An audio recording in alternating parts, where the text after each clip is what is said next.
नमस्कार मित्रांनो,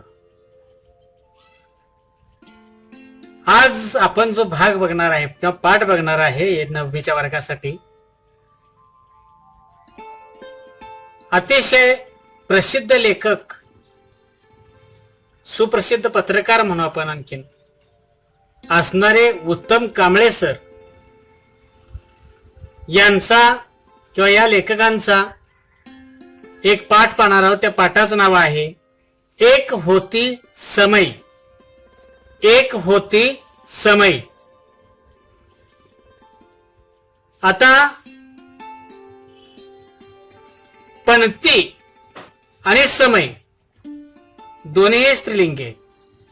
ती पणती, ती समय म्हणतो आपण. पणती अखंड जळत असते, दुसऱ्यांना प्रकाश देतच असते. तिची एका वातीतून ती प्रकाश देण्याचा पुरेपूर प्रयत्न करत असते. आणि दुसरे आपण बघितलं तर ते समय. समयला अनेक वाती असतात आणि अनेक दिशांना ती प्रकाशित करण्याचा प्रयत्न करत असते. आपल्यामध्ये असणारे तेलरूपी ऊर्जा याचा पूर्णपणे वापर करून पणती ही प्रकाश देत असते, पण ती एका वातीने प्रकाश देण्याचा प्रयत्न करत असते. आणि पणतीपेक्षा थोडंसं कार्य आपण समयला देऊ. समय अनेक वातींच्या माध्यमातून संपूर्ण त्या तेलाचा वापर करून अनेक दिशा प्रकाशित करण्याचा ती प्रयत्न करते. म्हणजे निश्चित रूपानं पणतीपेक्षा समयच्या व्यक्तिमत्वाला किंवा व्यक्तित्वाला अनेक पदर आहेत, अनेक पैलू आहेत असं म्हणायला काही हरकत नाही. म्हणजे पणतीपेक्षाही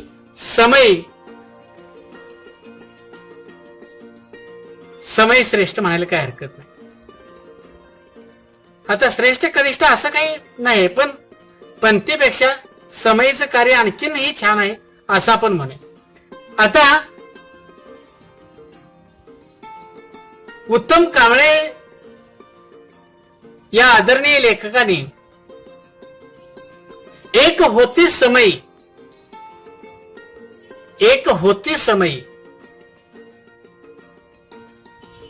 की जे स्वतःच्या कीर्तिरूपी कष्टरूपी तेलाने अनेकांचं जीवन प्रकाशित करण्याचा प्रयत्न करत होते. अनेक वातींच्या माध्यमातून म्हणजे अनेक पैलूंच्या माध्यमातून प्रकाशित करण्याचं काम करत होते.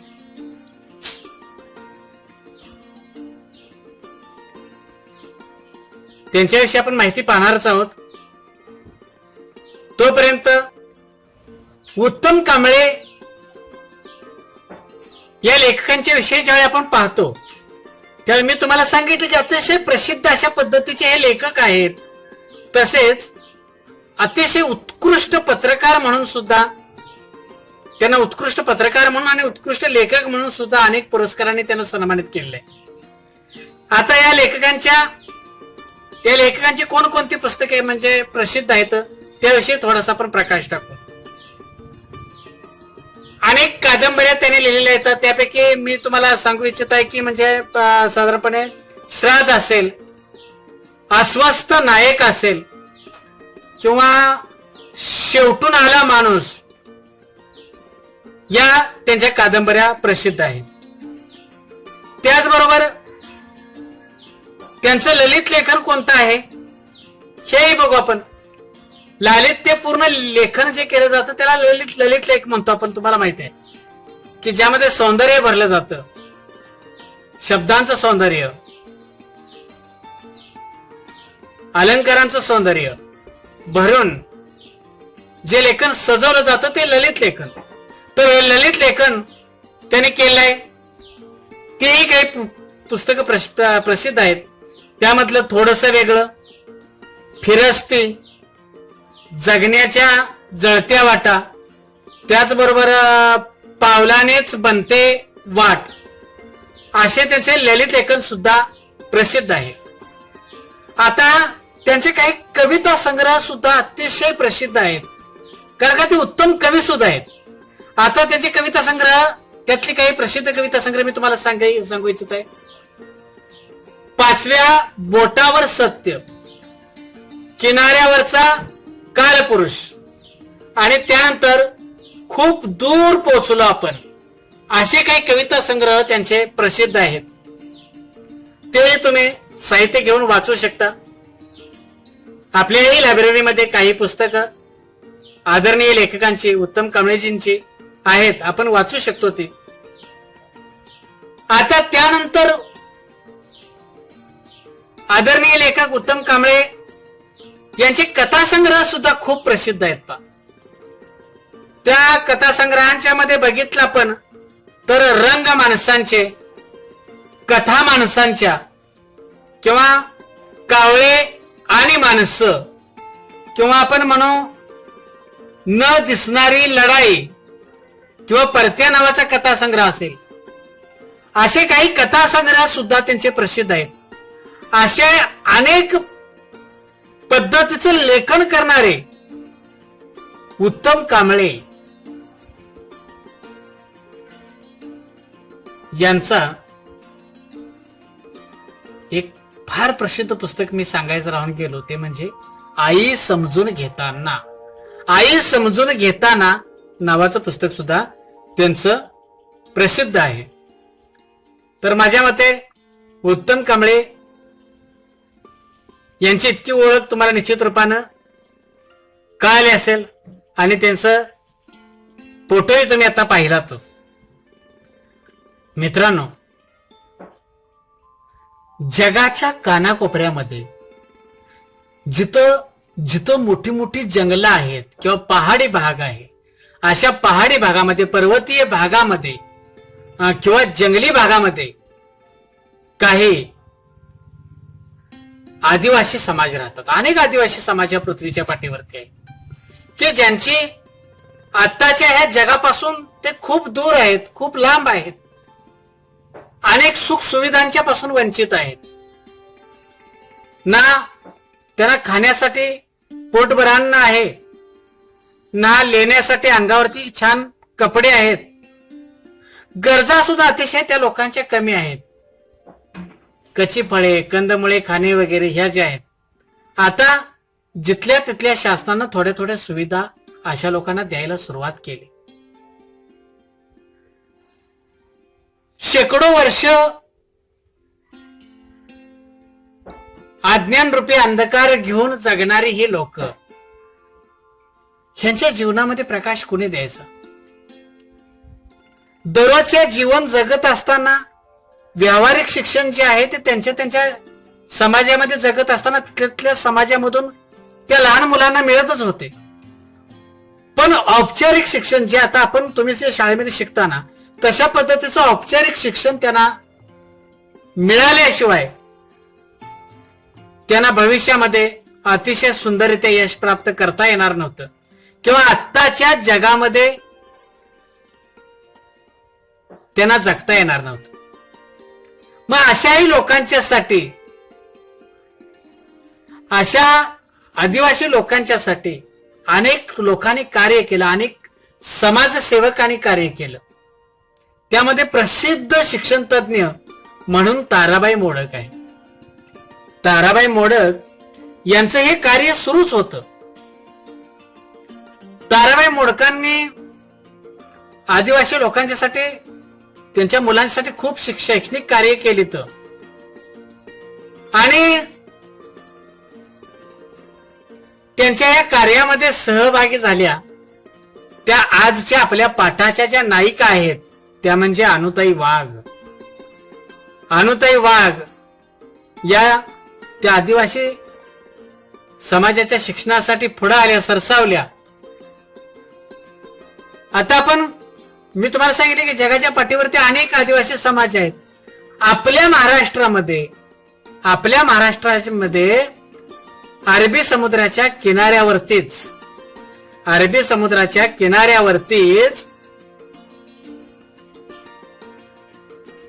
पालघर नावाचा जिल्हा आहे.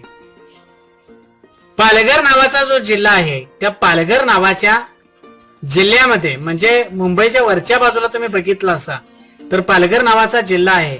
त्या पालघर नावाच्या जिल्ह्यामध्ये कोसवाड हे ठिकाण आहे. त्या कोसवाडच्या ठिकाणी आदिवासी समाज आहे. त्या कोसवाडच्या टेकडीवरती जो आदिवासी समाज आहे त्या आदिवासी समाजाला शिक्षण देण्यासाठी, शैक्षणिक प्रवाहात आणण्यासाठी, त्यांचा सुद्धा सर्वांगीण विकास व्हावा यासाठी प्रयत्न करणाऱ्या अनुताई वाघ ह्या आजच्या आपल्या पाठाच्या नायिका आहेत. त्यांच्या जीवनाविषयी आज आपण जाणून घेणार आहोत. तर सांगत आहेत उत्तम कांबळे.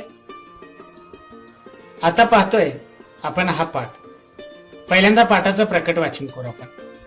प्रकट वाचन केल्यानंतर तुमच्या लक्षात येईल की हा पाठ कसा आहे, काय आहे. तर ठीक आहे. पाठाचं नाव आहे एक होती समय. काही माणसं वादळ झेलतात आणि पचवतात, पुढे विशाल सागराचं रूप धारण करतात. काही माणसं वादळामुळे कोलमडून पडतात, तर काही माणसं वादळ पचवण्याचे धडे दुसऱ्याकडून घेतात. आयुष्यभर आदिवासीसाठी डहाणू जवळील कोसबारच्या टेकडीवर ज्ञान यज्ञ तेवत ठेवणाऱ्या थोर समाजसेविका आणि शिक्षण तज्ञ अनुताई वाघ यांचा समावेश यापैकी पहिल्या श्रेणीत करावा लागेल. त्यांच्या निधनानं कोसबारची टेकडी हळहळली आणि परिसरातील सर्व आदिवासींना हुंदके फुटले. अनुताईंच्या निधनानं एका व्रतस्थ जीवनाची अखेर झाली. थोर शिक्षण तज्ञ ताराबाई मोडक यांच्या सहवासात वाढलेल्या अनुताईंचं एकूण जीवनच त्याग, कष्ट आणि निस्वार्थ सेवा यांचा सुरेख मिलाप होता. वयाच्या केवळ 13व्या वर्षी त्यांचा विवाह झाला. विवाह असतो तरी काय हे समजण्यापूर्वीच म्हणजे केवळ 6 महिन्यातच त्यांच्या इवल्याशा कपाळावरील कुंकू नियतीनं कायमचं पुसून टाकलं. भातुकलीचा खेळ मोडला. पण छोट्या अनुनं आबाळा एवढं दुःख पचवलं. कोलमडून टाकणारं वादळ पचवलं. ताराबाईंनी म्हणजे ताराबाई मोडक यांनी ताराबाईंनी त्यांच्या डोळ्यातील अश्रू पुसले. दुःखाचा डोंगर टाचेखाली चिरडत अनुताई मोठ्या जिद्दीने उभ्या राहिल्या. त्या कधीही पराभूत न होण्यासाठी त्यांनी स्वतः शिक्षण सुरू केलं. बाहेरून अभ्यास करून त्याने पदवी मिळवली. समाज व्यवस्थेत पिचलेल्या असंख्य आदिवासींच्या घरोघरी ज्ञानगंगा नेण्याचं व्रत स्वीकारलं.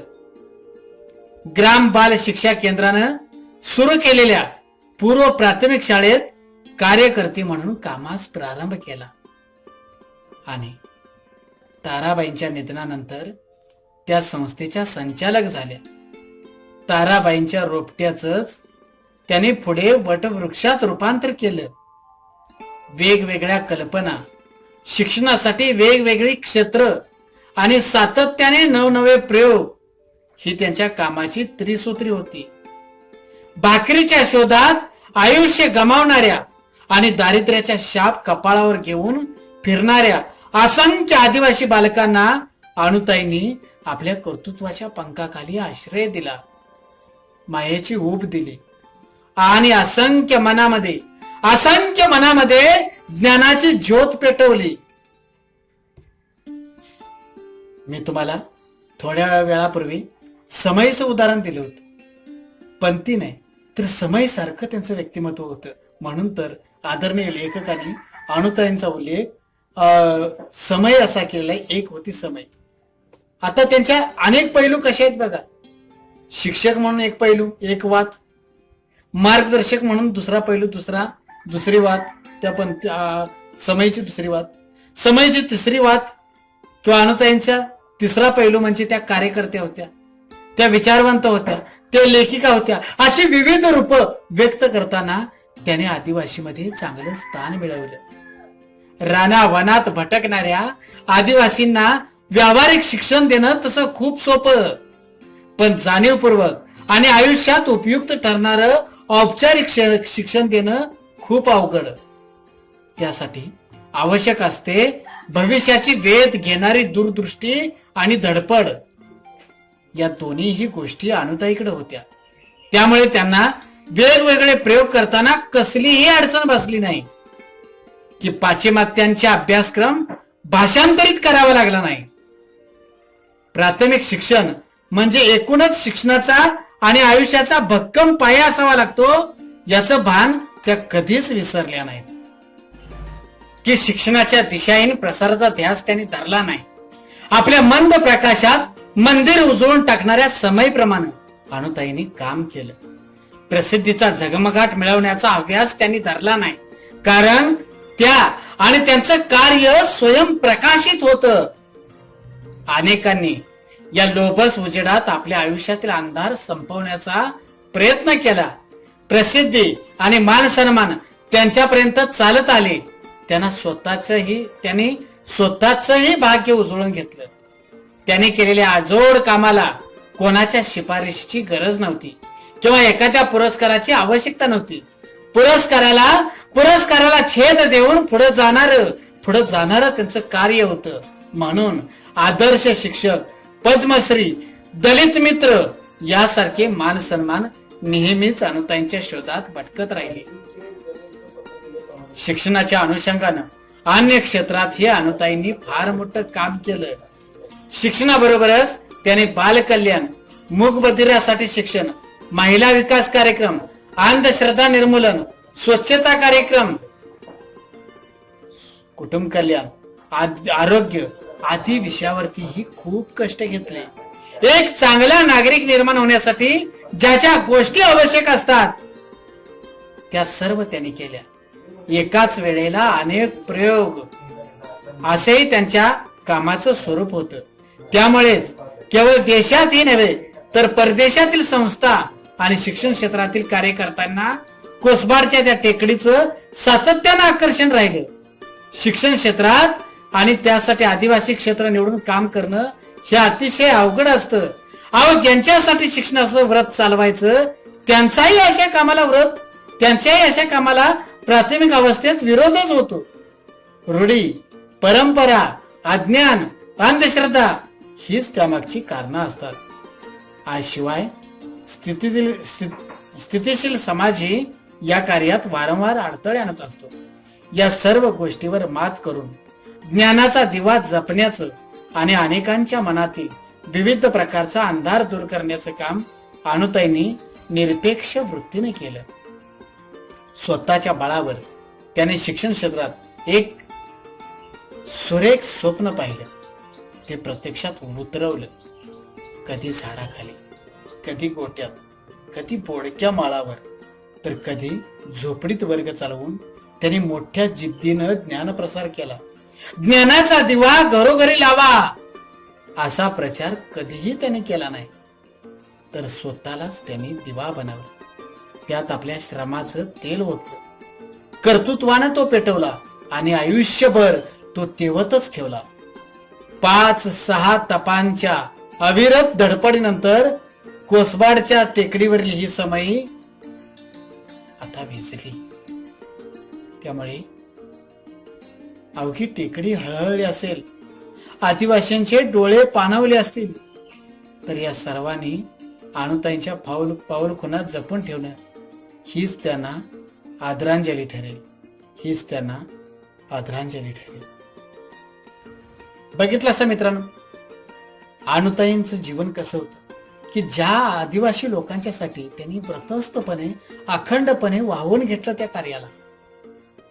अहो, ज्यांना कधी शिक्षण मिळणार नव्हतं किंवा मिळतही नव्हतं, व्यावहारिक शिक्षण मिळत होतं पण औपचारिक शिक्षण मिळत नव्हतं, त्यांना औपचारिक शिक्षण देण्याचं कार्य अनुताईंनी केलं.